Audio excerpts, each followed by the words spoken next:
السلام علیکم ورحمۃ اللہ۔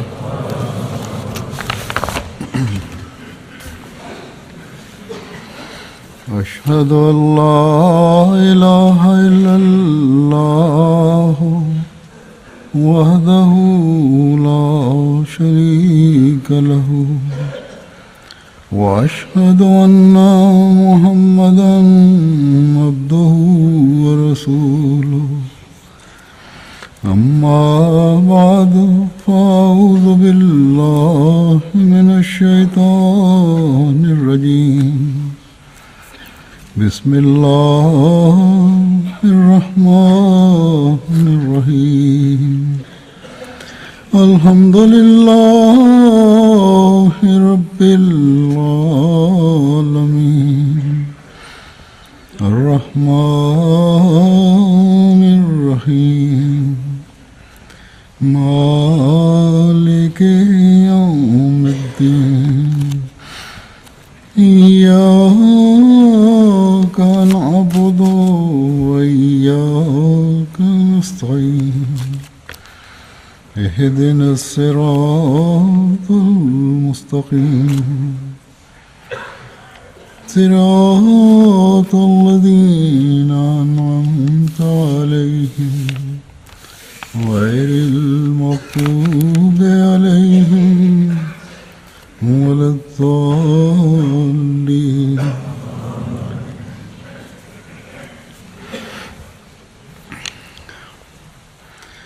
آج 20 فروری کا دن ہے اور یہ دن جماعت احمدیہ میں پیش گوئی مسلم موعود کے حوالے سے جانا جاتا ہے۔ حضرت مسیح موعود علیہ السلام نے اسلام کی سچائی ثابت کرنے کے لیے اللہ تعالیٰ سے نشان مانگا تھا، کیونکہ غیر مسلم کے اسلام پر حملے انتہا تک پہنچ چکے تھے۔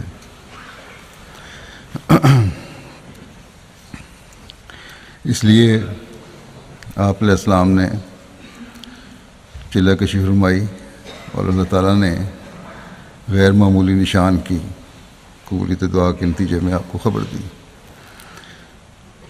اس کی تفصیلات کا تو میں اس وقت ذکر نہیں کروں گا، اس بارے میں کئی پہلے خطبات دے چکا ہوں۔ پھر ہر سال جماعت میں پیش گوئی مسلم موعود کے جلسے بھی منعقد ہوتے ہیں، ان میں بھی علماء اور مقررین اس بارے میں بیان کرتے ہیں۔ یہ تفصیل تو جماعت کے سامنے آتی رہتی ہے، اس سال بھی انشاءاللہ تعالیٰ آئے گی، جلسے ہو رہے ہیں آج کل۔ آج میں حضرت مسلم موعود رضی اللہ عنہ کہ اپنے الفاظ میں پیش گوئی کے بارے میں جو آپ نے فرمایا مختلف مواقع پر وہ آپ کے سامنے رکھوں گا۔ تمام پہلوؤں کا تو احاطہ نہیں کیا جا سکتا، چند ایک باتیں چند ایک حوالے پیش کروں گا۔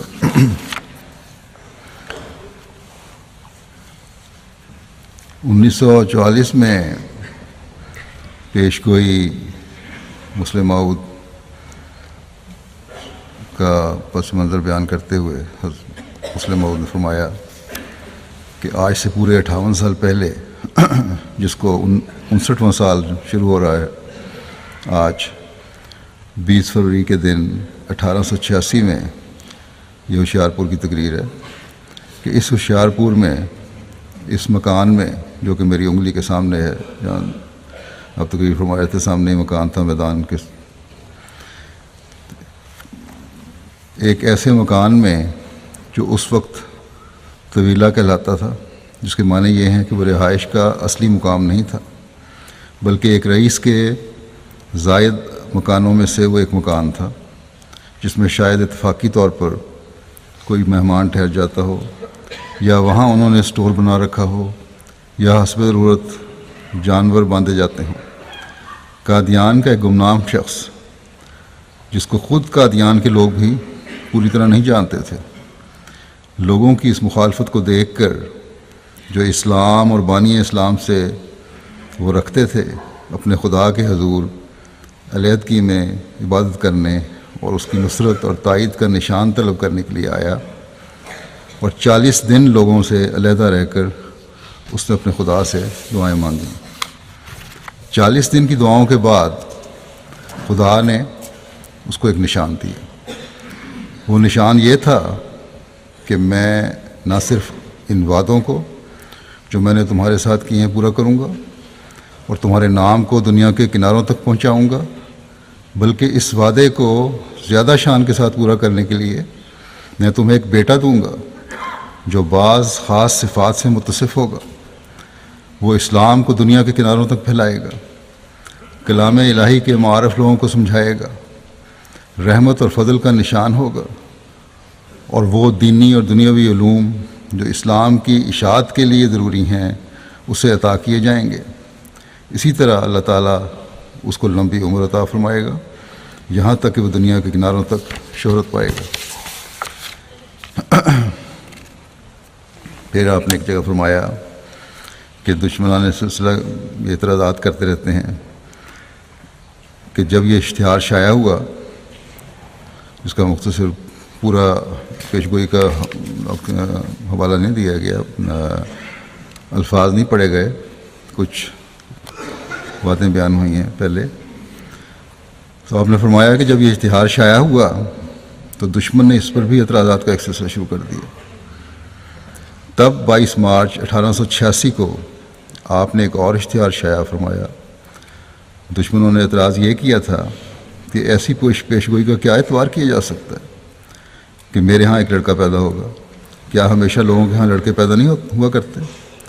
شاذ و نادر کے طور پر ہی کوئی ایسا شخص ہوتا ہے جس کا کوئی لڑکا نہ ہو، یا جس کے ہاں لڑکیاں ہی لڑکیاں ہوں، ورنہ عام طور پر لوگوں کے ہاں لڑکے پیدا ہوتے رہتے ہیں، اور کبھی ان کی پیدائش کو کوئی خاص نشان نہیں قرار دیا جاتا۔ بس اگر آپ کے ہاں بھی کوئی لڑکا پیدا ہو جائے تو اس سے یہ کیوں کر ثابت ہو گیا کہ دنیا میں اس ذریعے سے خدا تعالیٰ کا کوئی خاص نشان ظاہر ہوا ہے؟ آپ نے لوگوں کے اس اعتراض کا جواب دیتے ہوئے 22 مارچ کے اشتہار میں تحریر فرمایا کہ یہ صرف پیشگوئی نہیں بلکہ ایک عظیم الشان نشان آسمانی ہے جس کو خدائے کریم جل شانہ نے ہمارے نبی کریم رؤوف الرحیم محمد مصطفیٰ صلی اللہ علیہ وسلم کی صداقت و عظمت ظاہر کرنے کے لیے ظاہر فرمایا۔ پھر اسی اشتہار میں آپ نے تحریر فرمایا کہ بفضل تعالیٰ و احسان ہی و برکت حضرت خاتم الانبیاء صلی اللہ علیہ وسلم، خداوند کریم نے اس عاجز کی دعا کو قبول کر کے ایسی بابرکت روح بھیجنے کا وعدہ فرمایا ہے جس کی ظاہری و باطنی برکتیں تمام زمین پر پھیلیں گی۔ بات یہ ہے کہ اگر آپ اپنے ہاں محض ایک بیٹا ہونے کی خبر دیتے تب بھی یہ خبر اپنی ذات میں ایک پیشگوئی ہوتی، کیونکہ دنیا میں ایک حصہ خواہ وہ کتنا ہی قلیل کیوں نہ ہو بہرحال ایسے لوگوں کا ہوتا ہے جن کے ہاں کوئی اولاد نہیں ہوتی۔ اور دوسرے آپ نے جب یہ اعلان کیا اس وقت آپ کی عمر 50 سال سے اوپر تھی، اور ہزاروں ہزار لوگ دنیا میں ایسے پائے جاتے ہیں جن کے ہاں 50 سال کے بعد اولاد کی پیدائش کا سلسلہ بند ہو جاتا ہے، اور پھر ایسے بھی ہوتے ہیں جن کے ہاں صرف لڑکیاں ہی لڑکیاں پیدا ہوتی ہیں، اور پھر ایسے بھی ہوتے ہیں جن کے ہاں لڑکے تو پیدا ہوتے ہیں مگر پیدا ہونے کے تھوڑے عرصے کے بعد مر جاتے ہیں، اور یہ سارے شبہات اس جگہ موجود تھے۔ بس اول تو کسی لڑکے کی پیدائش کی خبر دینا کسی انسان کی طاقت میں نہیں ہو سکتا، لیکن آپ بطور تنزل اس اعتراض کو تسلیم کر کے فرماتے ہیں کہ اگر مان بھی لیا جائے کہ محض کسی لڑکے کی پیدائش کی خبر دینا پیشگوئی نہیں کہلا سکتا، تو سوال یہ ہے کہ میں نے محض ایک لڑکے کی پیدائش کی کب خبر دی ہے؟ میں نے یہ تو نہیں کہا کہ میرے ہاں ایک لڑکا پیدا ہوگا، بلکہ میں نے یہ کہا ہے کہ خدا تعالیٰ نے میری دعاؤں کو قبول فرما کر ایک ایسی بابرکت روح بھیجنے کا وعدہ فرمایا جس کی ظاہری اور باطنی برکتیں تمام زمین پر پھیلیں گی۔ بس یہ وہ خلاصہ تھا اس الہام کا. اور اللہ تعالیٰ نے پھر دیکھا، اس کی تفصیل میں نہیں جا رہا میں کہ کس طرح حضرت مسلم موعود کی برکتیں آگے بیان بھی ہوگا کچھ، کہ کس طرح پھیلیں یہ ساری باتیں. پھر یہ اس بات کی طرف توجہ دلاتے ہوئے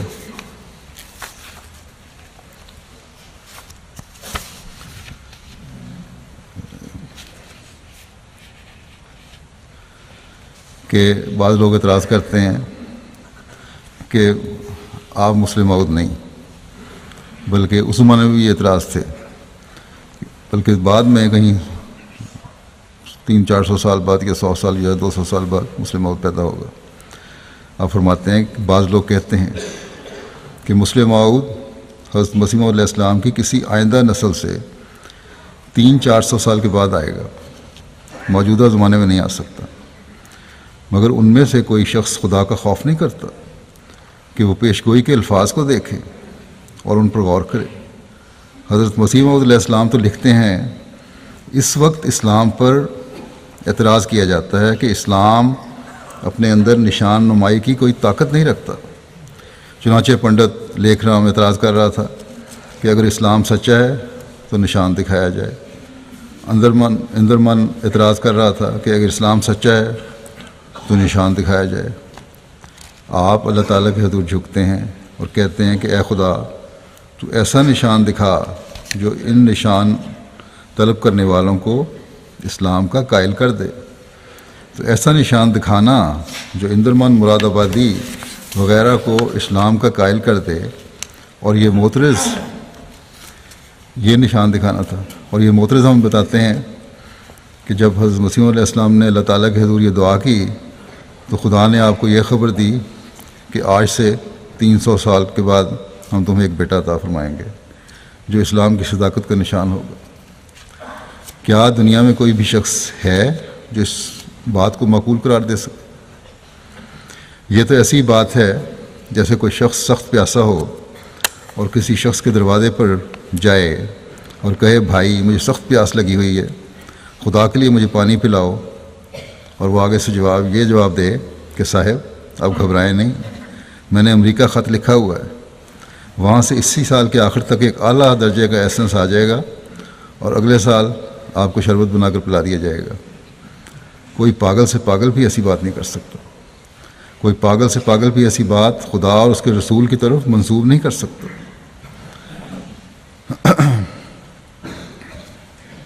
پنڈت لیکھ رام، منشی اندرمن مراد آبادی اور قادیان کے ہندو یہ کہہ رہے ہیں کہ اسلام کے متعلق یہ دعویٰ کہ اس کا خدا دنیا کو نشان دکھانے کی طاقت رکھتا ہے ایک جھوٹا اور بے بنیاد دعویٰ ہے. اگر اس دعوے میں کوئی حقیقت ہے تو ہمیں نشان دکھایا جائے. اور حضرت مسیح علیہ السلام اللہ تعالیٰ کے حضور جھکتے ہیں اور کہتے ہیں کہ اے خدا، میں تجھ سے دعا کرتا ہوں کہ تو مجھے رحمت کا نشان دکھا، تو مجھے قدرت اور قربت کا نشان عطا فرما. بس یہ نشان تو ایسے قریب ترین عرصے میں ظاہر ہونا چاہیے تھا جب کہ وہ لوگ زندہ موجود ہوتے جنہوں نے یہ نشان طلب کیا تھا. چنانچہ ایسا ہی ہوا. 1889 میں جب میری پیدائش اللہ تعالیٰ کی پیشگوئیوں کے مطابق ہوئی تو وہ لوگ زندہ موجود تھے جنہوں نے حضرت مسیح علیہ السلام سے نشان مانگا تھا. پھر جوں میں بڑا، اللہ تعالیٰ کے نشانات زیادہ سے زیادہ ظاہر ہوتے چلے گئے. اپنی ایک رویا کا ذکر فرماتے ہوئے کہ کس طرح یہ حضرت مسیح علیہ السلام کی پیشگوئی مسلم موعود پر منطبق ہوتی ہے، حضرت مسلم موعود فرماتے ہیں کہ میں ان مشابہتوں کو بیان کرتا ہوں جو حضرت مسیح موعود علیہ السلام کی پیشگوئی کے ساتھ میری رویا کو ہیں. ایک رویا آپ نے دیکھی تھی، جیسا کہ میں نے کہا. رویا میں نے دیکھا کہ میری زبان پر یہ فکرہ جاری ہوا کہ انا المسیح الموعود مسیلہ و خلیفت ہو. ان الفاظ کا میری زبان پر جاری ہونا میرے لیے اس قدر عجوبہ تھا. ظاہر میں تو ہو ہی سکتا ہے، یعنی عجوبہ یہ حیرت لگے، لیکن خواب میں بھی میری ایسی کیفیت ہو گئی کہ قریب تھا اس تہلکے سے میں جاگ اٹھتا میرے منہ سے یہ کیا الفاظ نکل گئے ہیں؟ بعد میں بعض دوستوں نے توجہ دلائی کہ مسیحی نفس ہونے کا ذکر حضرت مسیح موعود علیہ الصلوۃ والسلام کے اشتہار مورخہ 20 فروری 1886 میں بھی آتا ہے۔ گو اس روز میں یہ اشتہار پڑھ کر آیا تھا، لیکن جب میں خطبہ پڑھ رہا تھا اس وقت اشتہار کے یہ الفاظ میرے ذہن میں نہ تھے۔ خطبے کے بعد غالباً دوسرے دن مولوی سید سرور شاہ صاحب نے توجہ دلائی کہ حضرت مسیح موعود علیہ الصلوۃ والسلام کے اشتہار میں بھی لکھا ہے کہ وہ دنیا میں آئے گا اور اپنے مسیحی نفس اور روح الحق کی برکت سے بہتوں کو بیماریوں سے صاف کرے گا۔ اس پیشگوئی میں بھی مسیح کا لفظ استعمال ہوا ہے۔ دوسرے، میں نے رویا دیکھا کہ میں نے بت توڑوائے ہیں۔ اس کا اشارہ بھی حضرت مسیح علیہ الصلوۃ والسلام کی اس پیشگوئی کے دوسرے حصے میں پایا جاتا ہے کہ وہ روح الحق کی برکت سے بہتوں کو بیماریوں سے صاف کرے گا۔ فرماتے ہیں کہ روح الحق توحید کی روح کو کہا جاتا ہے، اور سچی بات تو یہ ہے کہ اصل چیز خدا تعالیٰ کا وجود ہی ہے، باقی سب چیزیں اضلال اور سائے ہیں۔ بس روح الحق سے مراد توحید کی روح ہے، جس کے متعلق کہا گیا تھا کہ وہ اس کی برکت سے بہتوں کو بیماریوں سے صاف کرے گا۔ تیسرے، میں نے یہ بھی دیکھا کہ میں بھاگ رہا ہوں۔ چنانچہ خطبے میں نے ذکر کیا تھا کہ رویا میں یہی نہیں کہ میں تیزی سے چلتا ہوں، بلکہ دوڑتا ہوں اور زمین میرے قدموں کے تلے سمٹتی چلی جاتی ہے۔ پسرے موعود کی پیشگوئی میں بھی یہ الفاظ ہیں کہ وہ جلد جلد بڑھے گا۔ اسی طرح رویا میں نے دیکھا کہ میں بعض غیر ملکوں کی طرف گیا ہوں، اور پھر وہاں بھی میں نے اپنے کام کو ختم نہیں کیا، بلکہ میں اور آگے جانے کا ارادہ کر رہا ہوں۔ جیسے میں نے کہا، اے عبدالشکور، اب میں آگے جاؤں گا، اور جب اس سفر سے واپس آؤں گا تو دیکھوں گا کہ اس عرصے میں تو نے توحید کو قائم کر دیا ہے، شرک کو مٹا دیا ہے، اور اسلام اور حضرت مسیح موعود علیہ الصلوۃ والسلام کی تعلیم کو لوگوں کے دلوں میں راسخ کر دیا ہے۔ حضرت مسیح موعود علیہ الصلوۃ والسلام پر اللہ تعالیٰ نے جو کلام نازل فرمایا اس میں بھی اس طرح اشارہ پایا جاتا ہے۔ چنانچہ لکھا ہے، وہ زمین کے کناروں تک شہرت پائے گا۔ یہ الفاظ بھی اس کے دور دور جانے اور چلتے چلے جانے کی طرف اشارہ کر رہے ہیں۔ پھر یہ پیشگوئی میں ذکر آتا ہے کہ وہ علوم ظاہری و باطنی سے پر کیا جائے گا۔ اس کی طرف بھی میری رویا میں اشارہ کیا گیا ہے۔ چنانچہ خواب میں میں بڑے زور سے کہہ رہا ہوں کہ میں وہ ہوں جسے علوم اسلام اور علوم عربی اور اس زبان کا فلسفہ ماں کی گود میں اس کی دونوں چھاتیوں سے دودھ کے ساتھ پلائے گئے تھے۔ پھر لکھا تھا، وہ جلال الہی کے ظہور کا موجب ہوگا۔ اس کے متعلق بھی رویا میں وضاحت پائی جاتی ہے، جیسا کہ میں نے بتایا کہ رویا میں میری زبان پر تصرف کیا گیا اور میری زبان سے خدا تعالیٰ نے بولنا شروع کر دیا۔ پھر رسول کریم صلی اللہ علیہ وسلم تشریف لائے اور آپ نے میری زبان سے کلام فرمایا۔ پھر حضرت مسیح موعود علیہ الصلوۃ والسلام آئے اور آپ نے میری زبان سے بولنا شروع کر دیا۔ یہ جلال الہی کا ایک عجیب ظہور تھا جس کا پیشگوئی میں بھی ذکر پایا جاتا تھا۔ بس یہ بھی ان دونوں میں ایک مشابہت پائی جاتی ہے۔ پھر لکھا تھا، وہ صاحب شکوہ اور عظمت اور دولت ہوگا، اور یہ الفاظ ہیں پیشگوئی کے۔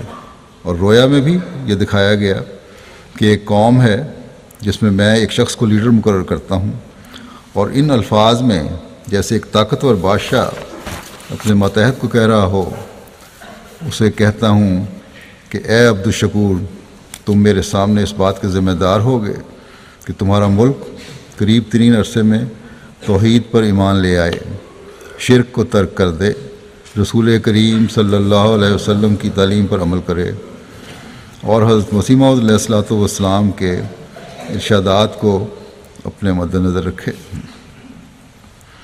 یہ صاحب شکوہ اور عظمت کے ہی کلمات ہو سکتے ہیں جو رویا میں میری زبان پر جاری کیے گئے۔ اور یہ جو پیشگوئی میں ذکر آتا ہے کہ ہم اس میں اپنی روح ڈالیں گے۔ یہ اس بات کی طرف اشارہ تھا کہ اس پر کلام الہی نازل ہوگا، اور رویا میں اس کا بھی ذکر آتا ہے۔ چنانچہ الہی تصرف کے ماتحت رویا میں میں سمجھتا ہوں کہ اب میں نہیں بول رہا، بلکہ خدا تعالیٰ کی طرف سے الہامی طور پر میری زبان پر باتیں جاری کی جا رہی ہیں۔ بس اس حصے میں پیش گوئی کے انہی الفاظ کے پورا ہونے کی طرف اشارہ ہے کہ ہم اس میں اپنی روح ڈالیں گے۔ پھر رویا کا یہ حصہ بھی پیش گوئی کے ان الفاظ کی تصدیق کرتا ہے کہ رویا میں میں یہ سمجھتا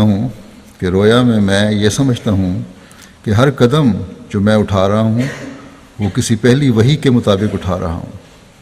اب میں خیال کرتا ہوں کہ یہ جو میں نے سمجھتا ہوں کہ آئندہ میں جو سفر کروں گا وہ ایک سابق وحی کے مطابق ہوگا، اس سے اشارہ مسلم موعود والی پیش گوئی کی طرف تھا، اور یہ بتایا گیا تھا کہ میری زندگی اس پیش گوئی کا نقشہ ہے اور الہی تصرف کے ماتحت ہے۔ اب میں سمجھتا ہوں کہ پہلی پیش گوئی کے متعلق جو یہ ابہام رکھا گیا کہ یہ کس کی پیش گوئی ہے، اس میں یہ حکمت تھی تا مسلم موعود کی پیش گوئی کی طرف توجہ دلا کر اس ذہنی علم کا رویا میں دخل نہ ہو جائے جو مجھے اس پیش گوئی کی نسبت حاصل تھا۔ اس قسم کی تدابیر رویا اور الہام میں اللہ تعالیٰ کی طرف سے ہمیشہ اختیار کی جاتی ہیں، اور اسرار سماویہ میں سے ایک سر میں یہ وہ مشابہتیں ہیں جو میری رویا اور حضرت مسیح موعود علیہ السلام کی پیش گوئی میں پائی جاتی ہیں۔ 1936 کی شورا سے خطاب کرتے ہوئے جب صحابہ کی تعداد بھی بڑی تعداد موجود تھی اور تابعین کی بھی کثرت تھی، حضرت مسلم موعود نے فرمایا، اب یہ 1936 کافی عرصہ پہلے، تقریباً 8 سال پہلے کا ذکر ہے، جب آپ نے پیش گوئی مسلم موعود کے مطابق یہ اعلان فرمایا کہ میں ہی مسلم موعود ہوں۔ 8 سال پہلے آپ یہ فرما رہے ہیں کہ اس وقت ہماری جماعت کے لیے تو خلافت کا ہی سوال نہیں، 2 اور سوال بھی ہیں۔ ایک تو قرب زمانہ نبوت کا سوال، اور دوسرا موعود خلافت کا سوال۔ یہ دونوں باتیں ایسی ہیں جو ہر خلیفہ کے ماننے والے کو نہیں مل سکتی۔ اس کا مختصر ذکر میں پہلے بھی ایک دفعہ گزشتہ سال شاید خطبے میں کر چکا ہوں۔ فرمایا کہ آج سے 100-200 سال بعد بیعت کرنے والوں کو یہ باتیں حاصل نہیں ہو سکیں گی۔ اس زمانے کے عوام تو لگ رہے، خلفاء بھی اس بات کے محتاج ہوں گے کہ ہمارے قول، ہمارے عمل اور ہمارے ارشاد سے ہدایت حاصل کریں۔ ہماری بات تو لگ رہی، وہ اس بات کے محتاج ہوں گے کہ آپ لوگوں کے قول، آپ لوگوں کے عمل اور آپ لوگوں کے ارشاد سے ہدایت حاصل کریں۔ اس وقت جو صحابہ موجود تھے ان سے ذکر ہو رہا ہے۔ فرماتے ہیں کہ وہ خلفاء ہوں گے مگر کہیں گے زید نے فلاں خلافت کے زمانے میں یوں کہا تھا، یوں کیا تھا، ہمیں بھی اس پر عمل کرنا چاہیے۔ بس یہ صرف خلافت اور نظام کا ہی سوال نہیں، بلکہ ایسا سوال ہے جو مذہب کا سوال ہے۔ پھر صرف خلافت کا سوال نہیں، ایسی خلافت کا سوال ہے جو موعود خلافت ہے، الہام اور وحی سے قائم ہونے والی خلافت کا سوال ہے۔ ایک خلافت تو یہ ہوتی ہے کہ خدا تعالیٰ لوگوں سے خلیفہ منتخب کراتا ہے اور پھر اسے قبول کر لیتا ہے، مگر یہ ویسی خلافت نہیں۔ آپ نے اپنی خلافت کے بارے میں فرمایا کہ یہ ویسی خلافت نہیں، یعنی میں اس لیے خلیفہ نہیں کہ حضرت خلیفہ اول کی وفات کے دوسرے دن جماعت احمدیہ کے لوگوں نے جمع ہو کر میری خلافت پر اتفاق کیا، بلکہ اس لیے بھی خلیفہ ہوں کہ حضرت خلیفہ اول کی خلافت سے بھی پہلے حضرت مسیح موعود علیہ الصلوۃ والسلام نے خدا تعالیٰ کے الہام سے فرمایا تھا کہ میں خلیفہ ہوں گا۔ بس میں خلیفہ نہیں بلکہ موعود خلیفہ ہوں۔ میں معمور نہیں مگر میری آواز خدا تعالیٰ کی آواز ہے کہ خدا تعالیٰ نے حضرت مسیح موعود علیہ الصلوۃ والسلام کے ذریعے اس کی خبر دی تھی۔ گویا اس خلافت کا مقام معموریت اور خلافت کے درمیان کا مقام ہے، اور یہ موقع ایسا نہیں ہے کہ جماعت احمدیہ اس کو رائے گاں جانے دے اور پھر خدا تعالیٰ کے حضور سرخرو ہو جائے۔ جس طرح یہ بات درست ہے کہ نبی روز روز نہیں آتے، اسی طرح یہ بھی درست ہے کہ موعود خلیفے بھی روز نہیں آتے۔ پھر یہ کہنے کا موقع کہ فلاں بات ہم سے 30-25 سال پہلے خدا تعالیٰ کے نبی نے یوں کہی، یہ بھی روز روز میسر نہیں آتا۔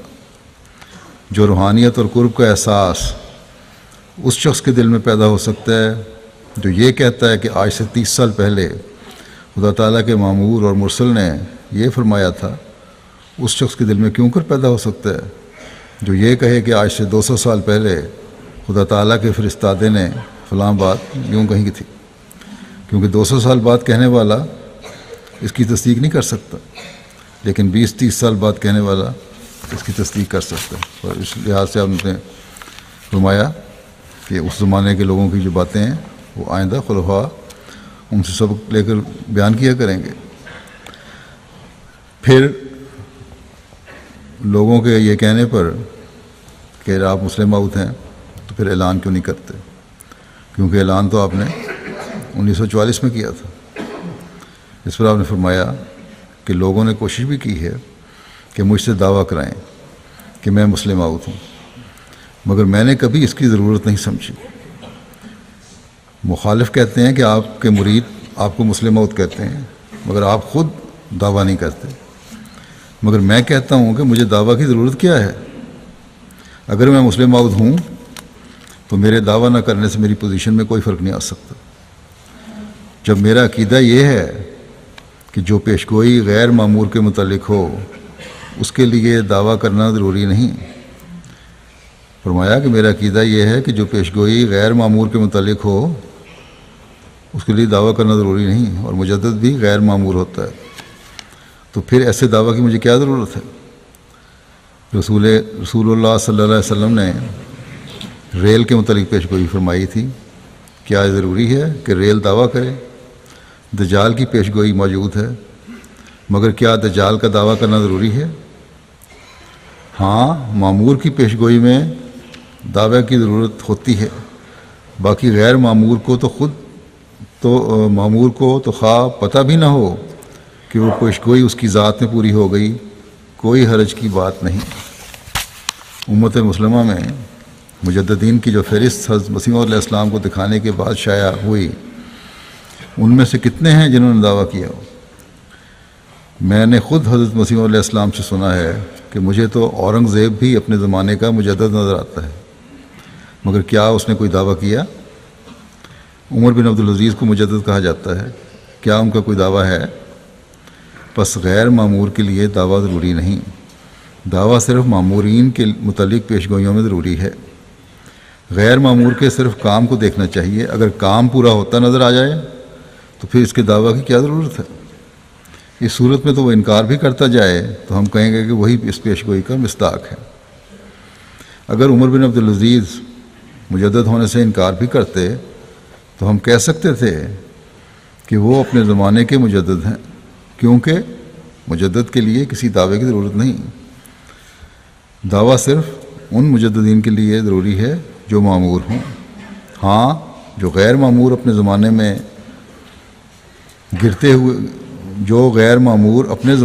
گرتے ہوئے اسلام کو کھڑا کر دے، دشمن کے حملوں کو توڑ دے، اسے چاہے پتہ بھی نہ ہو، ہم کہہ سکتے ہیں کہ مجدد ہے۔ مجدد کا کام کیا ہے اسلام میں؟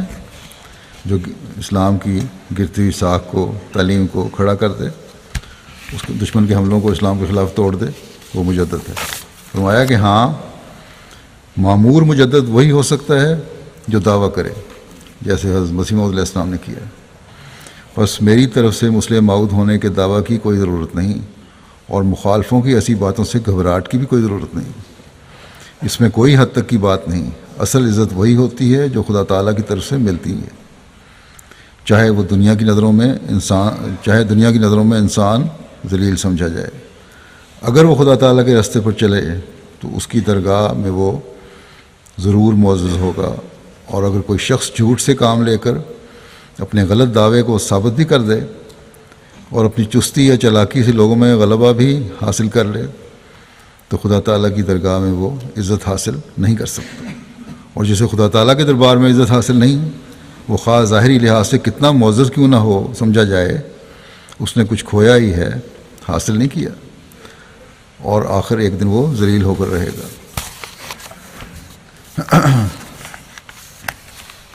پھر 1944 میں جب آپ نے یہ دعویٰ کیا، مسلم موعود ہونے کا اعلان کیا، تو آپ نے فرمایا ہماری جماعت کے دوستوں نے یہ اور اسی قسم کی دوسری پیشگوئیاں بار بار میرے سامنے رکھیں اور اصرار کیا کہ میں ان کا اپنے آپ کو مصداق ظاہر کروں، جیسا کہ پہلے ذکر ہو چکا ہے، مگر میں نے انہیں ہمیشہ یہی کہا کہ پیشگوئی اپنے مصداق کو آپ ظاہر کرتی ہے۔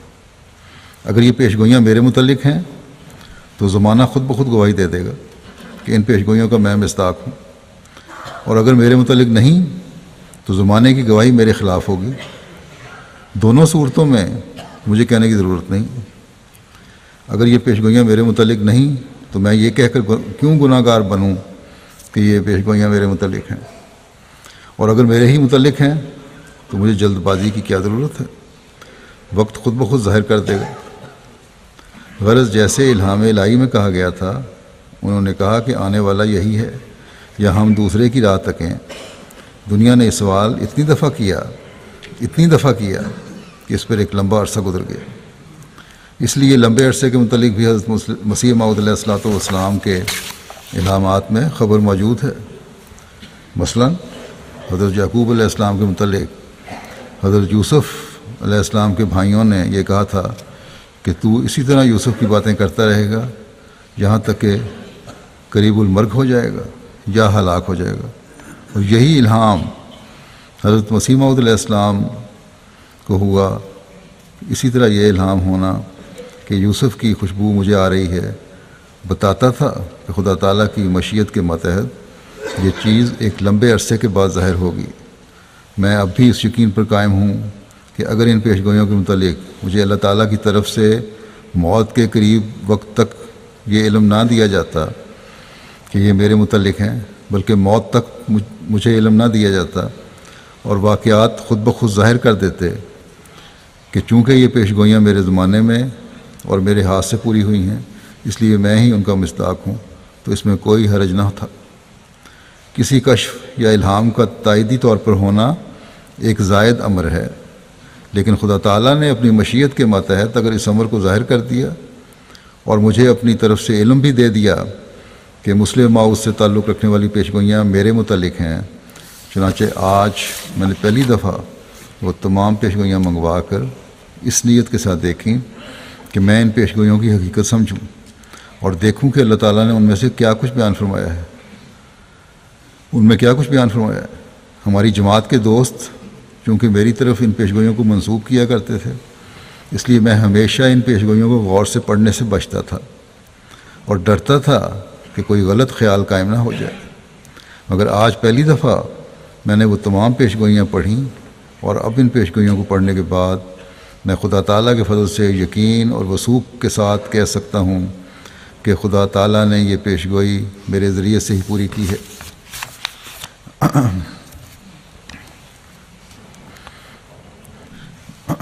یا تو وہ وقت تھا کہ جب آپ نے فرمایا کہ مجھے ضرورت نہیں کہ کسی قسم کا اعلان کروں، اور وہ وقت بھی آیا جب آپ پر اللہ تعالیٰ نے واضح فرما دیا، کھول دیا کہ آپ ہی مسلم موعود ہیں، اس لیے اعلان کریں۔ تو اس وقت آپ نے معترضین اور نام ماننے والوں کو کھلا چیلنج دیا۔ آپ نے فرمایا کہ میں کہتا ہوں اور خدا تعالیٰ کی قسم کھا کر کہتا ہوں کہ میں ہی مسلم موعود کی پیشگوئی کا مصداق ہوں، اور مجھے ہی اللہ تعالیٰ نے ان پیشگوئیوں کا مورد بنایا ہے جو ایک آنے والے موعود کے متعلق حضرت مسیح موعود علیہ الصلوۃ والسلام نے فرمائیں۔ جو شخص سمجھتا ہے کہ میں نے افطرا سے کام لیا ہے یا اس بارے میں جھوٹ اور کذب بیانی کا ارتکاب کیا ہے، وہ آئے اور اس معاملے میں میرے ساتھ مباہلہ کر لے، اور یا پھر اللہ تعالیٰ کی موقت بعذاب قسم کھا کر اعلان کر دے کہ اسے خدا نے کہا ہے کہ میں جھوٹ سے کام لے رہا ہوں، پھر اللہ تعالیٰ خود بخود اپنے آسمانی نشانات سے فیصلہ فرما دے گا کہ کون کاذب ہے اور کون صادق۔ پھر پیش گوئی کے جو بعض حصے تھے ان پہ کچھ حصے بیان کرتا ہوں. ایک حصہ مثلاً تھا پیش گوئی کا کہ وہ علوم ظاہری سے پر کیا جائے گا. وہ ہے یہ کہ علوم ظاہری و باطنی سے پر کیا جائے گا. علوم ظاہری کا ایک حصہ مسلم عہد نے لیا ہے. ایک جگہ آپ فرماتے ہیں کہ اس پیش گوئی کا مفہوم یہ ہے کہ وہ علوم ظاہری سیکھے گا نہیں بلکہ خدا تعالیٰ کی طرف سے اسے یہ علوم سکھائے جائیں گے. یہ امر یاد رکھنا چاہیے کہ یہاں یہ نہیں کہا گیا کہ وہ علوم ظاہری میں خوب مہارت رکھتا ہوگا، بلکہ الفاظ یہ ہیں کہ وہ علوم ظاہری سے پر کیا جائے گا، جس کے معنی یہ ہیں کہ کوئی اور طاقت اسے یہ علوم ظاہری سکھائے گی. کوئی اور طاقت اسے یہ علوم ظاہری سکھائے گی. اس کی اپنی کوشش اور محنت اور جد و جہد کا اس میں دخل نہیں ہوگا. یہاں علوم ظاہری سے مراد حساب اور سائنس وغیرہ علوم نہیں ہو سکتے، کیونکہ یہاں پر کیا جائے گا کہ الفاظ ہیں جو ظاہر کرتے ہیں کہ خدا تعالیٰ کی طرف سے اسے یہ علوم سکھائے جائیں گے. اور خدا تعالیٰ کی طرف سے سائنس اور حساب اور جغرافیہ وغیرہ علوم نہیں سکھائے جاتے، بلکہ دین اور قرآن سکھایا جاتا ہے. پس پیش گوئیوں کے ان الفاظ کا کہ وہ علوم ظاہری سے پر کیا جائے گا، یہ مطلب ہے کہ اسے اللہ تعالیٰ کی طرف سے علوم دینیہ اور قرآنیہ سکھلائے جائیں گے اور خدا خود اس کا معلم ہوگا. میری تعلیم جس رنگ میں ہوئی، فرمایا میری تعلیم جس رنگ میں ہوئی ہے وہ اپنی ذات میں ظاہر کرتی ہے کہ انسانی ہاتھ میری تعلیم میں نہیں تھا. میرے اساتذہ میں سے بعض زندہ ہیں اور بعض فوت ہو چکے ہیں. میری تعلیم کے سلسلے میں مجھ پر سب سے زیادہ احسان حضرت خلیفۃ المسیح اول کا ہے. پھر آپ فرماتے ہیں کہ اللہ تعالیٰ نے اپنے فرشتے کے ذریعے مجھے قرآن کریم کا علم عطا فرمایا ہے، اور میرے اندر اس نے ایسا ملکہ پیدا کر دیا ہے جس طرح کسی کو خزانے کی کنجی مل جاتی ہے. اسی طرح مجھے قرآن کریم کے علوم کی کنجی مل چکی ہے. دنیا کا کوئی عالم نہیں جو میرے سامنے آئے اور میں قرآن کریم کی افضلیت اس پر ظاہر نہ کر سکوں. لاہور میں آپ لیکچر دے رہے تھے، فرمایا کہ لاہور شہر ہے، یہاں یونیورسٹی موجود ہے، کئی کالج یہاں کھلے ہوئے ہیں، بڑے بڑے علوم کے ماہر اس جگہ پر پائے جاتے ہیں. ان سب سے کہتا ہوں کہ دنیا کے کسی علم کا ماہر میرے سامنے آ جائے، دنیا کا کوئی پروفیسر میرے سامنے آ جائے، دنیا کا کوئی سائنسدان میرے سامنے آ جائے اور وہ اپنے علوم کے ذریعے قرآن کریم پر حملہ کر کے دیکھ لے، میں اللہ تعالیٰ کے فضل سے اسے ایسا جواب دے سکتا ہوں کہ دنیا تسلیم کرے گی کہ اس کے اعتراض کا رد ہو گیا ہے. اور میں دعویٰ کرتا ہوں کہ میں خدا کے کلام سے ہی اس کو جواب دوں گا اور قرآن کریم کی آیات کے ذریعے سے ہی اس کے اعتراضات کو رد کر کے دکھا دوں گا. آپ نے ایک مضمون لکھا تھا احمدیت کا پیغام، جس پر احمدیت کے بارے میں سوال کرنے والوں کے کہ احمدیت کیا چیز ہے وضاحت فرمائی تھی. اس مضمون میں ایک جگہ آپ فرماتے ہیں کہ خود راکم الحروف نے کئی علوم فرشتوں سے سیکھے ہیں. مجھے ایک دفعہ ایک فرشتے نے سورہ فاتحہ کی تفسیر پڑھائی اور اس وقت سے لے کر اس وقت تک سورہ فاتحہ کے اس قدر مطالعے مجھ پر کھلے ہیں کہ ان کی حد ہی کوئی نہیں. اور میرا دعویٰ ہے کہ کسی مذہب و ملت کا آدمی روحانی علوم میں سے کسی مضمون کے متعلق بھی جو کچھ اپنی ساری کتاب میں سے نکال سکتا ہے، اس سے بڑھ کر مضامین خدا تعالیٰ کے فضل سے میں صرف سورہ فاتحہ میں سے نکال سکتا ہوں. مدتوں سے میں دنیا کو یہ چیلنج دے رہا ہوں، مگر آج تک کسی نے اس چیلنج کو قبول نہیں کیا. ہستی باری تعالیٰ کا ثبوت، توحید الہی کا ثبوت، رسالت اور راز کی ضرورت، شریعت کے کاملہ کی علامات اور بنی نوع انسان کے لیے اس کی ضرورت، دعا، تقدیر، حشر و نشر، جنت و دوزخ، رسالت اور اس کی ضرورت، شریعت کے کاملہ کی علامات اور بنی نوع انسان کے لیے اس کی ضرورت، دعا، تقدیر، حشر و نشر، جنت و دوزخ، ان تمام مضامین پر سورہ فاتحہ سے ایسی روشنی پڑتی ہے کہ دوسری کتب کے سینکڑوں صفحات بھی اتنی روشنی انسان کو نہیں پہنچاتے. پھر آپ نے فرمایا کہ عہدہ خلافت کو سنبھالنے کے بعد اللہ تعالیٰ نے مجھ پر قرآنی علوم اتنی کثرت کے ساتھ کھولے کہ اب قیامت تک امت مسلمہ اس بات پر مجبور ہے کہ میری کتابوں کو پڑھے اور ان سے فائدہ اٹھائے۔ وہ کون سا اسلامی مسئلہ ہے جو اللہ تعالیٰ نے میرے ذریعے اپنی تمام تفاصیل کے ساتھ نہیں کھولا؟ مسئلہ نبوت، مسئلہ کفر، مسئلہ خلافت، مسئلہ تقدیر، قرآنی ضروری امور کا انکشاف، اسلامی اقتصادیات، اسلامی سیاسیات اور اسلامی معاشرت وغیرہ پر 1300 سال سے کوئی وسیع مضمون موجود نہیں تھا۔ مجھے خدا نے اس خدمت دین کی توفیق دی اور اللہ تعالیٰ نے میرے ذریعے سے ہی اس مضمون کے متعلق قرآن کے معارف کھولے جن کو آج دوست و دشمن سب نقل کر رہے ہیں۔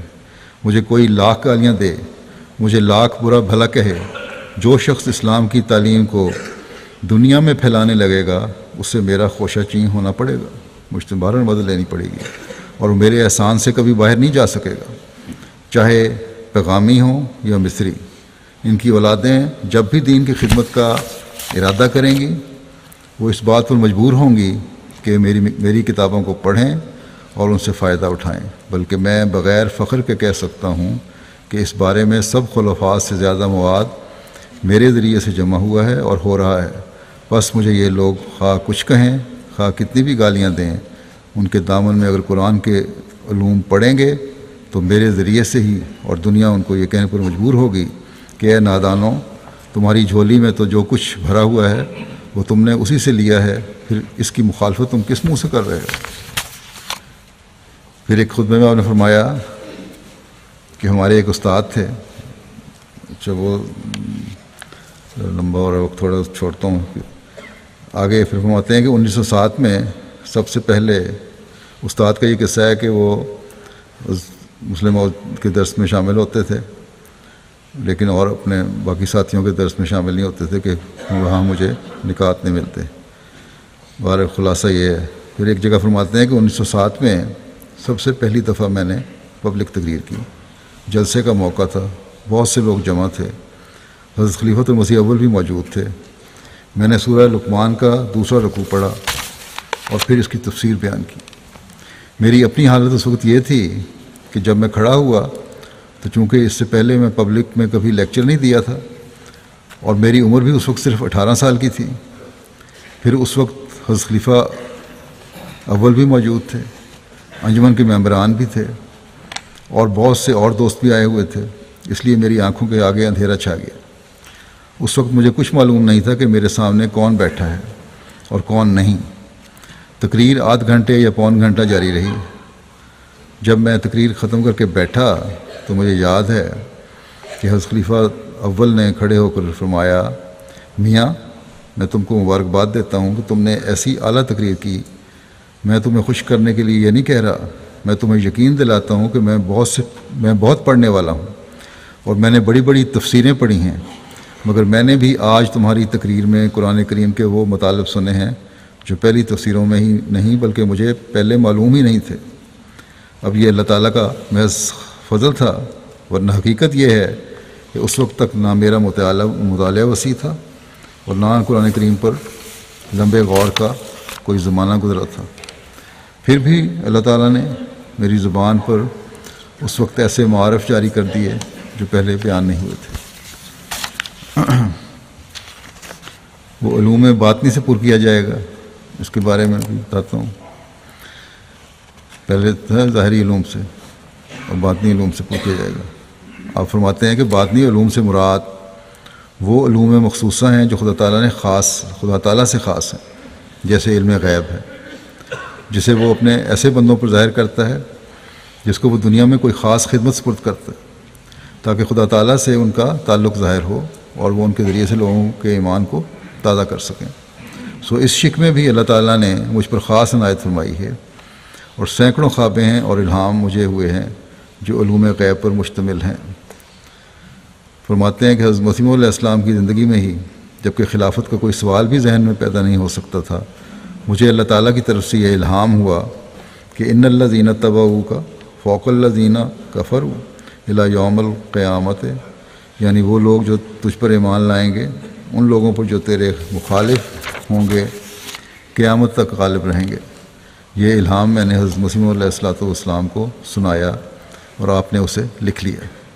یہ وہی آیت ہے جو حضرت عیسیٰ علیہ السلام کے متعلق قرآن کریم میں آتی ہے، مگر وہاں الفاظ یہ ہیں کہ وَجَاعِلُ الَّذِينَ اتَّبَعُوكَ فَوْقَ الَّذِينَ كَفَرُوا إِلَىٰ يَوْمِ الْقِيَامَةِ، کہ میں تیرے منکروں پر تیرے مومنوں کو قیامت تک غلبہ دینے والا ہوں۔ مگر مجھے جو الہام ہوا وہ یہ ہے کہ ان الذین اتبعوک فوق الذین کفروا الی یوم القیامہ، جو پہلے سے زیادہ تاکیدی ہے، یعنی میں اپنی ذات ہی کی قسم کھا کر کہتا ہوں کہ میں یقیناً تیرے ماننے والوں کو تیرے منکروں پر قیامت تک غلبہ دوں گا۔ یہ الہام جیسا کہ میں بتا چکا ہوں میں نے حضرت مسیح موعود علیہ السلام کو سنایا اور آپ نے اسے لکھ لیا۔ میں عرصہ دراز سے یہ الہام دوستوں کو سناتا چلا رہا ہوں۔ اس کے نتیجے میں دیکھو کہ کس طرح میری مخالفت ہوئی، مگر اللہ تعالیٰ نے مجھے فتح دی۔ غیر مبائین نے حضرت خلیفہ اول کے زمانے میں یہ کہہ کر کہ ایک بچہ ہے جس کی خاطر جماعت کو تباہ کرنے کی کوشش کی جاتی ہے، پروپیگنڈا کیا، مگر بالکل بے اثر ثابت ہوا۔ میں ان باتوں سے اس وقت اتنا ناواقف تھا کہ ایک دن صبح کی نماز کے وقت میں حضرت اماں جان کے کمرے میں جو مسجد کے بالکل ساتھ ہے نماز کے انتظار میں ٹہل رہا تھا کہ مسجد میں سے مجھے لوگوں کی اونچی اونچی آوازیں آنی شروع ہو گئیں، جیسے کسی بات پر جھگڑ رہے ہوں۔ ان میں سے ایک آواز جسے میں نے پہچانا وہ شیخ رحمۃ اللہ صاحب کی تھی۔ میں نے سنا کہ وہ بڑے جوش سے یہ کہہ رہے تھے کہ تقویٰ کرنا چاہیے، خدا کا خوف اپنے دل میں پیدا کرنا چاہیے۔ ایک بچے کو آگے کر کے جماعت کو تباہ کیا جا رہا ہے، ایک بچے کی خاطر یہ سارا فساد برپا کیا جا رہا ہے۔ میں اس وقت ان باتوں سے اس قدر ناواقف تھا کہ مجھے ان کی یہ بات سن کر سخت حیرت ہوئی کہ وہ بچہ ہے کون جس کے متعلق یہ الفاظ کہے جا رہے ہیں۔ چنانچہ میں نے باہر نکل کر غالباً شیخ یعقوب علی صاحب سے پوچھا کہ آج مسجد میں یہ کیسا شور تھا، اور شیخ رحمۃ اللہ صاحب یہ کیا کہہ رہے تھے کہ ایک بچے کی خاطر یہ سارا فساد برپا کیا جا رہا ہے۔ وہ بچہ ہے کون جس کی خاطر جس کی طرف شیخ صاحب اشارہ کر رہے تھے؟ وہ مجھے ہنس کر کہنے لگے کہ وہ بچہ تم ہی ہو، اور کون ہے؟ گویا میری اور ان کی مثال ایسی تھی جیسے کہتے ہیں کہ ایک نابینا اور بینا دونوں کھانا کھانے بیٹھے۔ نابینے نے سمجھا کہ مجھے تو نظر نہیں آتا اور اسے سب کچھ نظر آتا ہے، لازماً یہ مجھ سے زیادہ کھا رہا ہوگا۔ چنانچہ یہ خیال آتے ہی اس نے جلدی کھانا شروع کر دیا۔ پھر اسے خیال آیا کہ میری یہ حرکت بھی اس نے دیکھ لی ہوگی اور اب یہ بھی جلدی کھانے لگ گیا ہوگا، تو میں کیا کروں؟ چنانچہ اس نے دونوں ہاتھوں سے کھانا شروع کر دیا۔ پھر سمجھا کہ اب یہ بھی اس نے دیکھ لیا ہوگا اور اس نے بھی دونوں ہاتھوں سے کھانا شروع کر دیا ہوگا، میں اب کس طرح زیادہ کھاؤں؟ اس خیال کے آنے پر اس نے ایک ہاتھ سے کھانا شروع کیا اور دوسرے ہاتھ سے چاول اپنی جھولی میں ڈالنے شروع کر دیے۔ پھر اسے خیال آیا کہ میری یہ حرکت بھی اس نے دیکھ لی ہوگی اور اس نے بھی ایسا ہی کرنا شروع کر دیا ہوگا۔ یہ خیال آنے پر اس نے تھالی اٹھائی، ڈش جو تھا بڑا، کہنے لگا کہ اب میرا حصہ رہ گیا، تم اپنا حصہ لے چکے ہو۔ اور اس بیچارے کا جو دوسرا آدمی تھا اس کی یہ حالت تھی کہ اس نے ایک لقمہ بھی نہیں کھایا تھا۔ وہ اس نابینا کی حرکت دیکھ کر ہی دل میں ہنس رہا تھا کہ یہ کر کیا رہا ہے۔ فرماتے ہیں کہ یہی میرا اور ان کا حال ہے، یہ بھی اس نابینا کی طرح ہمیشہ سوچتے رہتے ہیں کہ اب یہ یوں کر رہا ہوگا، اب یہ اس طرح جماعت کو بلانے کی کوشش کر رہا ہوگا، اور مجھے کچھ پتہ ہی نہیں تھا کہ میرے خلاف کیا کچھ ہو رہا ہے۔ میں سوائے خدا تعالیٰ کی ذات پر توکل رکھنے کے اور کچھ بھی نہیں کرتا تھا، اور حالات سے ایسا ناواقف تھا کہ سمجھتا تھا کہ کوئی اور بچہ ہے جس کا یہ ذکر ہو رہا ہے۔ مگر باوجود اس کے کہ یہ لوگ اس وقت بڑا رسوخ رکھتے تھے اور جماعت پر ان کا خاص طور پر اثر تھا، اللہ تعالیٰ نے ان کے تمام پروپیگنڈے کو بے اثر کیا اور مجھے اس نے فتح و کامرانی عطا فرمائی۔ پھر فرماتے ہیں 3 کو 4 کرنے والے کے بارے میں کہ یہ بھی صحیح نہیں کہ 3 کو 4 کرنے والے کی علامت مجھ پر چسپاں نہیں ہوتی۔ میں خدا تعالیٰ کے فضل سے کئی رنگ میں 3 کو 4 کرنے والا ہوں۔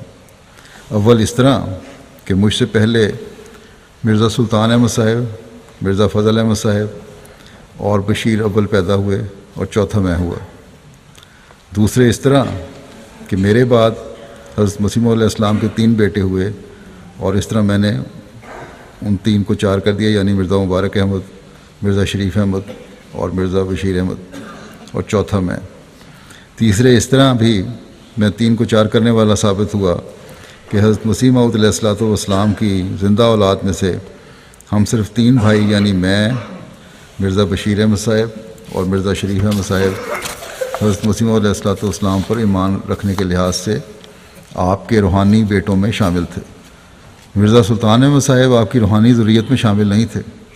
انہیں حضرت خلیفہ اول پر بڑا اعتقاد تھا، مگر باوجود اعتقاد کے آپ کے زمانے میں وہ احمدی نہ ہوئے۔ لیکن حضرت مسیح موعود علیہ الصلوۃ والسلام کے ایک رویا سے معلوم ہوتا تھا کہ اللہ تعالیٰ نے آپ کے لیے ہدایت مقدر کی ہوئی ہے، مگر حضرت مسیح موعود علیہ السلام اور پھر حضرت خلیفۃ المسیح اول کے زمانے میں وہ احمدیت میں داخل نہ ہوئے۔ جب میرا زمانہ آیا تو اللہ تعالیٰ نے ایسے سامان کیے کہ وہ میرے ذریعے سے احمدیت میں داخل ہو گئے۔ اس طرح حضرت مسیح موعود علیہ السلام کے ایک بیٹے کو اللہ تعالیٰ نے غیر معمولی حالات میں میرے ہاتھ پر بیعت کرنے کی توفیق عطا فرمائی، حالانکہ وہ میرے بڑے بھائی تھے، اور بڑے بھائی کے لیے اپنے چھوٹے بھائی کے ہاتھ پر بیعت کرنا بہت مشکل ہوتا ہے۔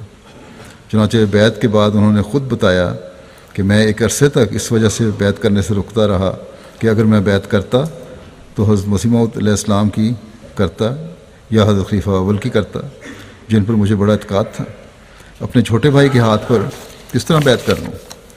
مگر کہنے لگے، آخر میں نے کہا یہ پیالہ خود ہی، یعنی مرزا سلطان احمد صاحب نے کہا کہ آخر میں نے اپنے دل میں کہا کہ یہ پیالہ مجھے پینا ہی پڑے گا۔ چنانچہ انہوں نے میرے ہاتھ پر بیعت کی، اور اس طرح خدا تعالیٰ نے مجھے 3 کو 4 کرنے والا بنا دیا۔ کیونکہ پہلی روحانی حالت لحاظ سے حضرت مسیح علیہ السلام کے ذریعے کی ذریت میں ہم صرف 3 بھائی تھے، مگر پھر 3 سے 4 ہو گئے۔ پھر اس لحاظ سے بھی میں 3 کو 4 کرنے والا ہوں کہ میں الہام کے 4تھے سال پیدا ہوا۔ 1886 میں حضرت مسیح موعود علیہ الصلوۃ والسلام نے پیشگوئی کی تھی۔ فرماتے ہیں کہ پھر اس لحاظ سے میں 3 کو 4 کرنے والا ہوں کہ میں الہام کے 4تھے سال پیدا ہوا۔ 1886 میں حضرت مسیح موعود علیہ الصلوۃ والسلام نے بھی یہ پیشگوئی کی تھی، اور 1889 میں میری پیدائش ہوئی، اور 1886 1، 1887 2، 1888 3 اور 1889 4، گویا 3 کو 4 کرنے والی پیشگوئیوں میں یہ خبر بھی دی گئی تھی کہ میری پیدائش پیشگوئی سے 4تھے سال ہوگی، اور اس طرح میں 3 کو 4 کرنے والا ہوں گا۔ چنانچہ ایسا ہی ہوا، اور اس کے مطابق میری ولادت ہوئی۔ جلال الہی کے ظہور کا موجب ہوگا۔ فرماتے ہیں کہ 5ویں خبر یہ دی گئی تھی کہ اس کا نزول جلال الہی کے ظہور کا موجب ہوگا۔ یہ خبر بھی میرے زمانے میں پوری ہوئی۔ چنانچہ میری خلافت پر متمکن ہوتے ہی پہلی جنگ ہوئی، اور اب دوسری جنگ شروع ہے، جس سے جلال الہی کا دنیا میں ظہور ہو رہا ہے۔ شاید کوئی شخص کہہ دے کہ اس وقت لاکھوں کروڑوں لوگ زندہ ہیں، اگر ان لڑائیوں کو تم اپنی صداقت میں پیش کر سکتے ہو تو اس طرح ہر زندہ شخص ان کو اپنی تائید میں پیش کر سکتا ہے اور کہہ سکتا ہے کہ جنگیں میری صداقت کی علامت ہیں۔ اس کے متعلق میرا جواب یہ ہے کہ اگر ان لاکھوں کروڑوں لوگوں کو جو اس وقت زندہ ہیں ان جنگوں کی خبریں دی گئی ہیں تو پھر ہر زندہ شخص کی علامت بن سکتی ہے، تو یہ ہر زندہ شخص کی علامت بن سکتی ہے۔ اور اگر ان کو ان لڑائیوں کی خبریں نہیں دی گئیں تو پھر جس کو ان جنگوں کی تفصیل بتائی گئی ہے اس کے متعلق جلال الہی کا یہ ظہور کہا جائے گا۔ وہ جلد بڑھے گا۔ جب میں خلیفہ ہوا اس وقت ہمارے خزانے میں صرف 14 آنے کے پیسے تھے اور 18,000 کا قرض تھا، یہاں تک کہ میں نے اپنے زمانہ خلافت میں جو پہلا اشتہار لکھا اور جس کا عنوان تھا کون ہے جو خدا کے کام کو روک سکے، اس کو چھپوانے کے لیے بھی میرے پاس کوئی روپیہ نہ تھا۔ اس وقت ہمارے نانا جان کے پاس کچھ چندہ تھا، انہوں نے مسجد کے لیے لوگوں سے جمع کیا تھا۔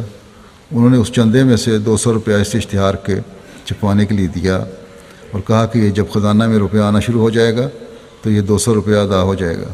غرض یہ وہ روپیہ ان سے قرض لے کر یہ اشتہار شائع کیا گیا۔ مگر اس وقت جب جماعت کے سرکردہ لوگ میرے مخالف تھے، جب جماعت کے لیڈر میرے مخالف تھے، جب جماعت کا خزانہ خالی تھا، جب صرف 14 آنے کے پیسے اس میں موجود تھے، 14 آنے کا مطلب ہے 1 روپے میں 16 آنے ہوتے ہیں، پورا 1 روپیہ نہیں تھا، آج کل کے حساب سے 87-88 پیسے۔ جب 18,000 کا، اور جب 18,000 کا انجمن پر قرض تھا، جب انجمن کی اکثریت میری مخالف تھی، جب انجمن کا سیکریٹری میرا مخالف تھا، جب مدرسے کا ہیڈ ماسٹر میرا مخالف تھا، میرے یہ الفاظ ہیں جو میں نے خدا کے منشا کے متحد اس اشتہار میں شائع کیے کہ خدا چاہتا ہے کہ جماعت کا اتحاد میرے ہی ہاتھ پر ہو، اور خدا کے اس ارادے کو اب کوئی نہیں روک سکتا۔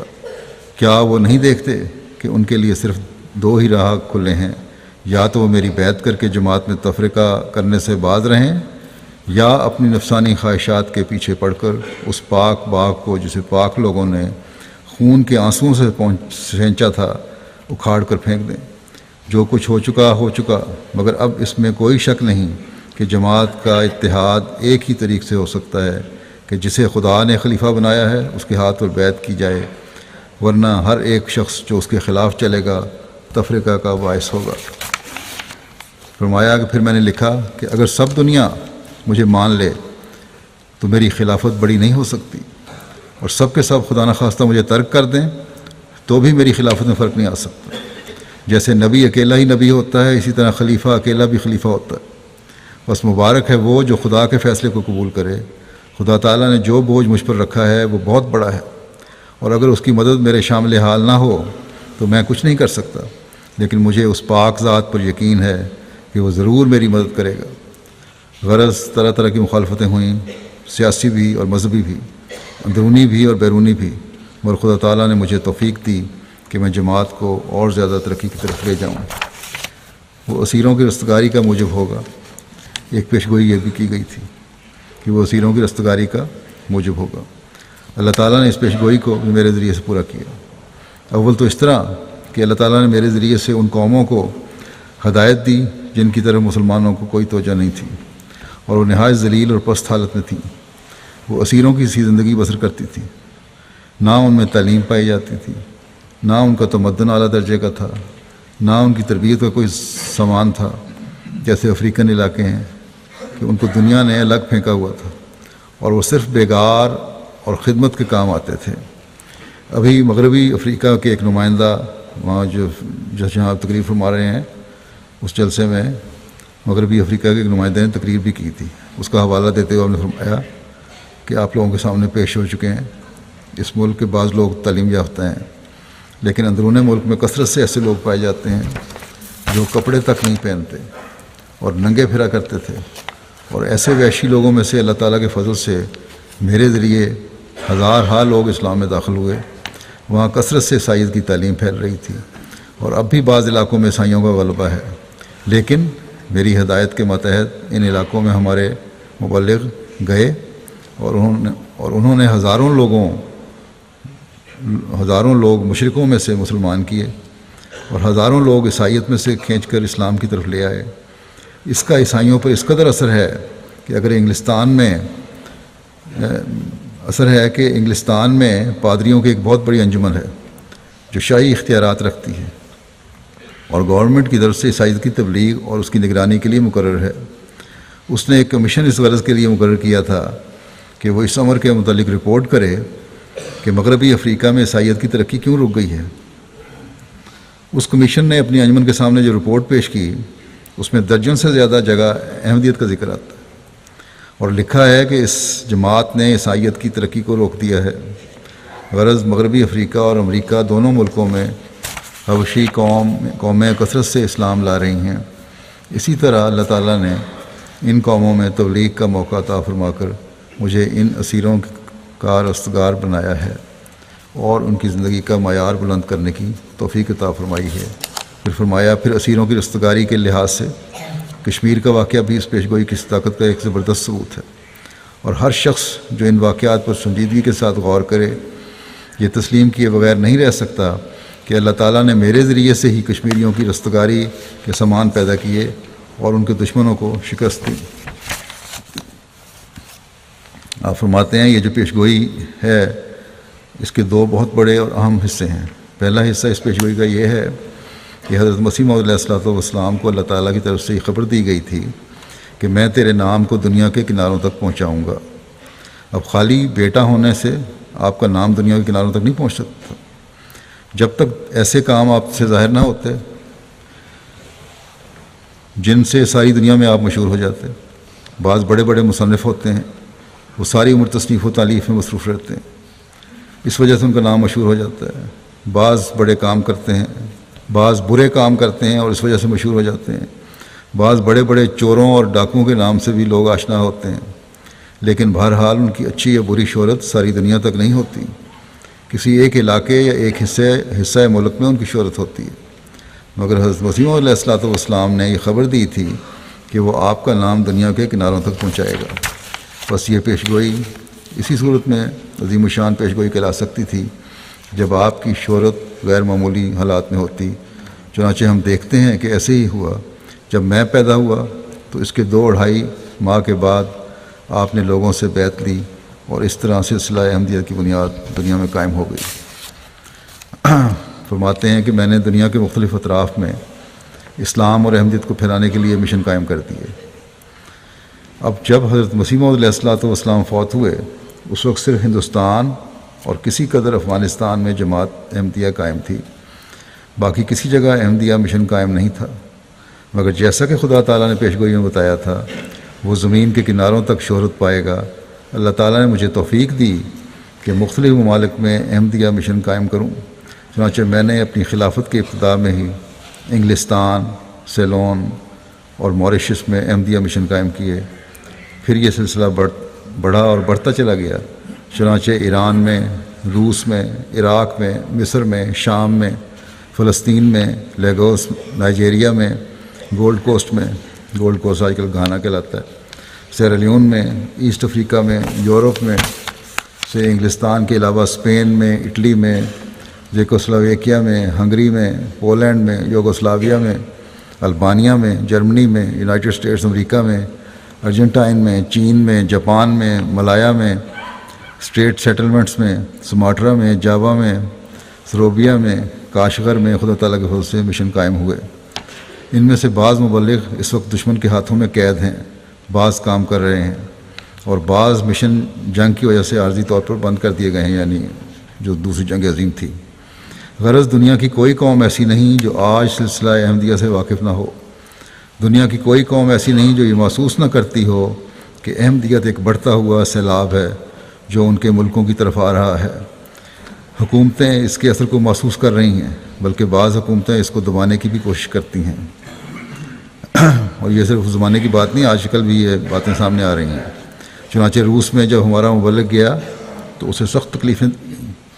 اسے مارا بھی گیا، پیٹا بھی گیا اور ایک لمبے عرصے تک قید رکھا گیا. لیکن چونکہ خدا کا وعدہ تھا کہ وہ اس سلسلے کو پھیلائے گا اور میرے ذریعے سے اس کو دنیا کے کناروں تک شہرت دے گا، اس لیے اس نے اپنے فضل و کرم سے ان تمام مقامات میں احمدیت کو پہنچایا، بلکہ بعض مقامات پر بڑی بڑی جماعتیں قائم کر دیں.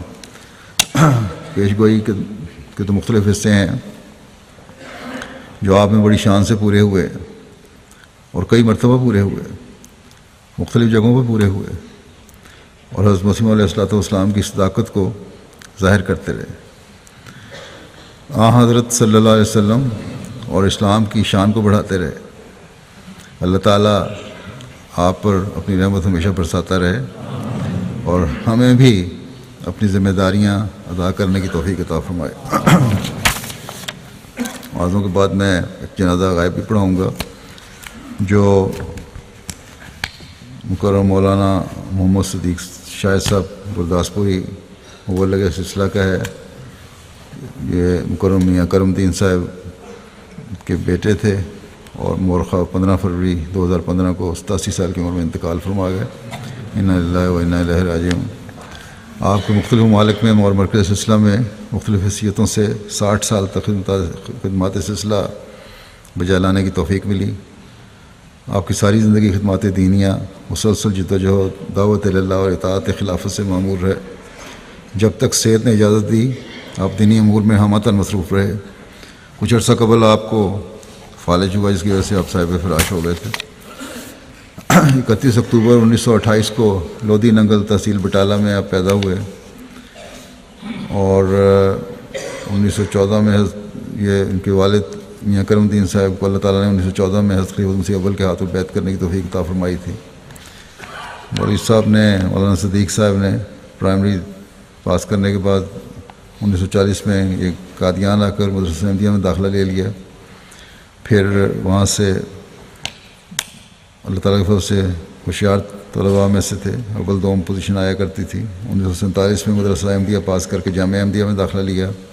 1949 میں جامعہ احمدیہ کے دوران ہی مولوی فاضل کا امتحان پاس کیا۔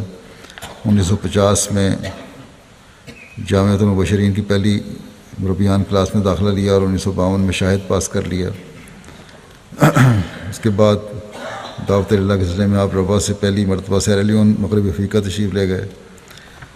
23 اکتوبر 1952 کو آپ کراچی سے بدریہ بحری جہاز لندن کے ذریعے روانہ ہوئے۔ یہاں ایک ماہ قیام کے بعد دسمبر میں بحری جہاز کے ذریعے سے سیرا لیون پہنچے۔ وہاں 4 سال فریضہ دعوت اللہ ادا کرنے کے بعد 19 اکتوبر 1956 کو واپس پاکستان پہنچے۔ 3 سال مرکز میں مختلف فرائض ادا کرتے رہے۔ دسمبر 1959 کو دوبارہ سیرا لیون کے امیر اور مشری انچارج بنا کے بھیجے گئے۔ 1962 تک یہ خدمات بجا لاتے رہے۔ پھر 15 جنوری 1966 کو اکرا گھانا پہنچے اور سالٹ پال میں تقریباً 2 سال تک principal Ahmadiyya missionary training college کے فرائض انجام دیے۔ جولائی 1968 کو تیسری مرتبہ سیرا لیون میں متعین ہوئے اور 24 مئی 1972 تک امیر اور مشنری انچارج کے فرائض ادا کرتے رہے۔ 31 جولائی 1973 کو امریکہ تشریف لے گئے۔ اللہ تعالیٰ نے آپ کو 4 سال تک امریکہ میں خدمات کی توفیق عطا فرمائی۔ سیرا لیون میں جب آپ تھے امیر، تو وہاں اس زمانے میں پہلا دورہ حضرت خلیفۃ مسیح ثالث کا افریقہ کا ہوا تھا، آپ اس وقت وہیں تھے۔ پاکستان میں متعدد شعبہ جات میں خدمات بجا لاتے رہے۔ بہت منکسر المزاج، بے نفس، بے ریا، محنتی اور خاموش خدمتگار تھے۔ طبیعت میں سادگی تھی، گہرا علم اور تحریر کا ذوق تھا۔ اپنے علم اور تجربات اور مشاہدات کے ذریعے، روزنامہ الفضل کے ذریعے احباب جماعت کو مستفیض کرتے رہتے ہیں۔ آپ کے مضامین وقتاً فوقتاً الفضل کی زینت بنتے رہے۔ حضرت خلیفۃ مسیح ثالث نے جب دورہ کیا مغربی افریقہ کا، تو بعض مبلغین کو کہ مطلب فرمایا کہ مقام نعیم پر فائز ہیں، اور ان میں سے ایک آپ کا بھی نام لیا خلیفۃ مسیح ثالث نے۔ آپ کی شادی محترم خلیل احمد صاحب آف کول بازار ربا کی بیٹی ممت المجید صاحبہ سے ہوئی، جنہوں نے آپ کے شوہر کا ساتھ وقت کی روح کے ساتھ نبھایا۔ اللہ تعالیٰ نے آپ کو 5 بیٹوں اور 2 بیٹیوں سے نوازا جو صاحب کے اولاد ہیں۔ ایک بیٹی لگے سلسلہ مقصود احمد قمر صاحب کے ساتھ جائی گئی ہیں، اور ایک بیٹے آپ کے سعید خالد صاحب مربی سلسلہ امریکہ میں ہیں۔ سعید خالد صاحب لکھتے ہیں کہ خاکسار کے والد بزرگوار فدائی خاتم سلسلہ منکسر المزاج، آپ تو ظاہر و متوکل وجود تھے۔ کہتے ہیں کہ جب سے میں نے ہوش سنبھالا ہے، آپ کی سیرت کے 2 پہلو نمایاں مشاہدہ کیے ہیں۔ اول عبادت میں شغف یعنی حقوق اللہ کی ادائیگی، اور دوم ان کے دین کی خدمت اور سلسلہ و نظام جماعت کے ساتھ اخلاص و وفا۔ نماز ہر حال میں مسجد جا کر ادا کرتے تھے۔ زندگی کے آخری سالوں میں گھٹنوں کی تکلیف کی وجہ سے مسجد میں چل کر یا سائیکل پر نہیں جا سکتے تھے، تو خاکسار کی یہ ڈیوٹی تھی کہ ابا جان کو گاڑی پر مسجد اسرت جہاں لے کر جاتا۔ اگر کسی کام سے لیٹ ہو جاتا تو ناراض ہوتے کہ میری نماز ضائع ہو گئی۔ فرض نماز کی طرح نماز تہجد کا بھی ہمیشہ التزام رہا، اس میں بھی ناگہانہ کرتے تھے۔ کبھی سفر سے تھکے ہوئے پہنچتے، تب بھی کبھی نماز تہجد ضائع نہیں کی، اور کہتے ہیں کہ ہنڈیا ابلنے والی کیفیت میں نے ان کی نمازوں میں مشاہدہ کی ہے، اور وہ یعنی تہجد کی نمازوں میں اپنی اولاد کی نمازوں کی بھی فکر رہتی تھی، اور اولاد کے ساتھ اگر کبھی سختی رکھی تو وہ نماز باجماعت کی ادائیگی کے لیے سختی تھی۔ 2010 میں یہ لکھتے ہیں مبلغ جو ہیں ہمارے سعید خالد صاحب کے، ان کا تقرر امریکہ میں ہوا، تو کیونکہ اپنے والد کی خدمت کیا کرتے تھے، انہوں نے کہا کہ میں فکر مجھے ہے تو میں یا عذر پیش کر دیتا ہوں خلیفہ وقت کو۔ انہوں نے کہا کہ بالکل نہیں کرنا، تم وقف زندگی ہو، فوراً جاؤ۔ پھر یہ کہتے ہیں کہ خلافت کے ساتھ والہانہ عشق تھا، خطبات امام میں بیان شدہ ایک ہدایت پر عمل کرنے کی کوشش کرتے اور ہمیں بھی اس کی تلقین کرتے تھے. بڑے متوکل تھے. ایک دفعہ کہتے ہیں میرے بڑے بھائی امریکہ سے آئے تو ان کو معلوم ہوا کہ گھر کی کوئی ضرورت رقم نہ ہونے کی وجہ سے پوری نہ ہو سکی. بھائی نے ابا جان سے کہا کہ آپ نے مجھے کیوں نہیں بتایا؟ تو آپ نے بھائی کو پاس بٹھایا اور فرمایا کہ اگر میں نے پیسے مانگنے ہی ہیں تو کیوں نہ اپنے خدا سے مانگوں، اس لیے تم سے پیسے نہیں مانگوں گا، تو اپنی توفیق کے مطابق جو خدمت کرنا چاہتے ہو کرو. ایک ان کے بیٹے انجینئر ہیں امریکہ میں. وہ کہتے ہیں کہ میں نے لاہور سے انجینئرنگ کی اور امریکہ کی کسی یونیورسٹی میں ایڈمیشن کے لیے اپلائی کیا. ایڈمیشن ہونے پر اسٹڈی ویزا کے لیے اپلائی کیا، مگر اس میں کچھ مشکلات تھیں. امریکہ میں کلاسز شروع ہونے والی تھیں، پریشانی بھی تھی. والد صاحب افریقہ میں تھے. دعا کے لیے آپ کو لکھا کہ یہ بات ہے. ابھی لاہور میں ہی تھا کہ ایک روز صبح اٹھا تو ذہن میں آیا کہ امریکن کونسلیٹ جانا چاہیے. میں وہاں چلا گیا. امریکن کونسلیٹ نے کہا کہ ابھی تو تم نے ٹیسٹ پاس نہیں کیا تو یہاں کیسے آ گئے ہو؟ میں نے ساری تفصیل بتائی کہ ایڈمیشن کا بتایا، کلاسیں شروع ہونے والی ہیں. تو اس کو کہا کہ اگر میرا معیار نہ ہوتا تو مجھے یونیورسٹی ایڈمیشن نہ دیتی. اس پر امریکن کونسلیٹ نے کہا کہ بیٹھو، اور آدھے گھنٹے کے بعد پھر ویزا دے دیا. کہتے ہیں جب میں روا واپس آیا تو والد صاحب کا خط آیا ہوا تھا جو کہ افریقہ سے 10-12 دن پہلے لکھا گیا تھا. اس میں لکھا تھا کہ میں نے خدا سے دعا کی ہے، خدا نے مجھے بتایا ہے کہ تمہیں ویزا مل گیا ہے. ان کے داماد جو ہیں مربی لکھتے ہیں کہ دعا پر یقین تھا. جب آپ سیریلیون سے واپس آ رہے تھے اور چارج خلیل احمد مبشر صاحب کو دے دیا تو خلیل صاحب نے پوچھا کہ نازک حالات میں مجھے کیا کرنا چاہیے اور جماعت کو کیسے سنبھالوں اور آپ کیسے سنبھالتے تھے؟ تو انہوں نے کہا کہ انہوں نے ایک ہی بات کہی کہ جب بھی مشکل حالات پیدا ہو جاتے تو دروازہ بند کر لیتا، اور حضرت مسیح علیہ السلام نے بھی یہی فرمایا ہے کہ پھر میں ہوتا ہوں اور خدا ہوتا ہے. یہی نسخہ ہر مشکل سے نکلنے کا علاج ہے.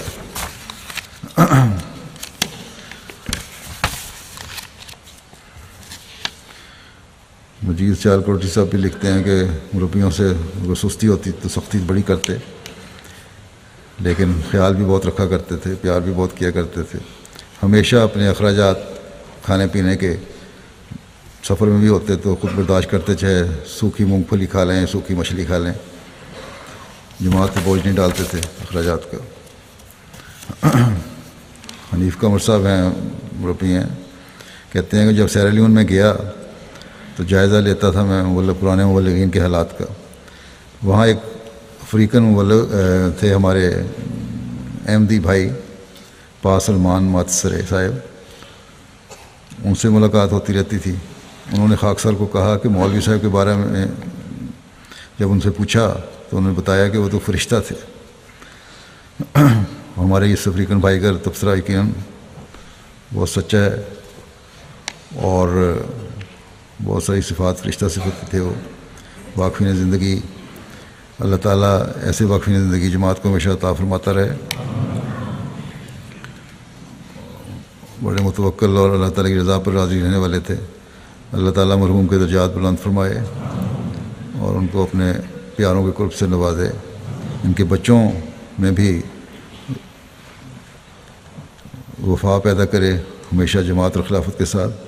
خاص طور پر ان کے داماد اور بیٹے جو واقف زندگی ہیں، انہیں مکرم مولانا صاحب کی خواہش کے مطابق وفات سے اپنے وقف نبھانے کی توفیق عطا فرمائے.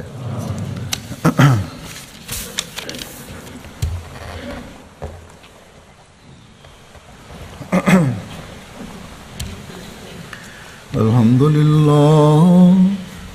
لله نحمده ونستعينه ونستغفره ونؤمن به ونتوكل عليه ونعوذ بالله من شرور أنفسنا ومن سيئات أعمالنا.